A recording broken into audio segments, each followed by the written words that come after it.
જીવન કેટલું હોવું જોઈએ નહીં પણ કેવું હોવું જોઈએ એ ખરા અર્થમાં મહત્વનું છે. આવો જ એક કિસ્સો સામે આવ્યો છે રાજકોટમાં. હીર ઘેટિયાએ ડૉક્ટર બનવાનું સ્વપ્ન જોયું. બોર્ડની પરીક્ષામાં 99.70 PR સાથે જિલ્લામાં પ્રથમ ક્રમાંક મેળવ્યો. પરંતુ એ પહેલાં તો હીરનું અવસાન થયું. હીર 16 વર્ષની હતી.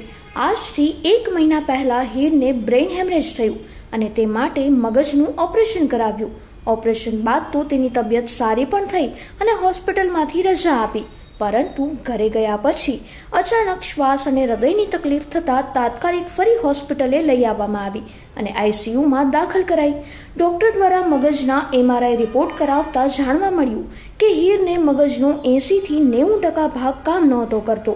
ડૉક્ટરની અથાગ મહેનત બાદ પણ હીરની તબિયતમાં કોઈ સુધારો ન આવ્યો અને તેનું આજે અવસાન થયું. નાની ઉંમરની દીકરી હોવા છતાં માતા પિતા દ્વારા ખૂબ જ કઠિન એવો ચક્ષુદાન અને દેહદાનનો નિર્ણય લેવામાં આવ્યો અને સમાજને પ્રેરણારૂપ દાખલો બેસાડવામાં આવ્યો. આજથી 10 દિવસ પહેલા હીર પ્રફુલ્લભાઈ ઘેટિયા કરીને એક 15 વર્ષની બાળકીને આપણે દાખલ કરવામાં આવી હતી.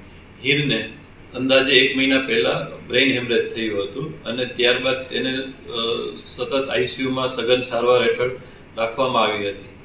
પરંતુ એમાં કોઈ પણ જાતનો સુધારો ન જણાતા અને મગજનો ભાગ 80થી 90% જેટલો ડેમેજ થઈ જતા તેમને અમારા ટ્રસ્ટી શ્રી નાનુભાઈ મકવાણાના સહયોગથી BT સવાણી કિડની હોસ્પિટલ ખાતે શિફ્ટ કરવામાં આવી હતી. ત્યાં આગળની ICUની સારવાર અમે આપતા હતા.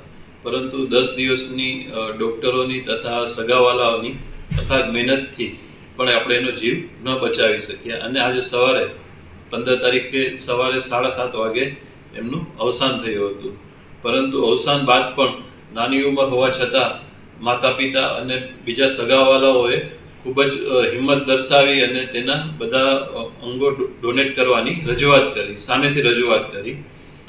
એમાં અમારા ટ્રસ્ટી શ્રી નાનુભાઈ મકવાણાનો પણ ખૂબ મહત્વનો ફાળો હતો અને મેડિકલ તપાસ કર્યા બાદ આગળની તપાસ કર્યા બાદ એમના બંને ચક્ષુઓ અને દેહદાનનું નક્કી કરવામાં આવ્યું.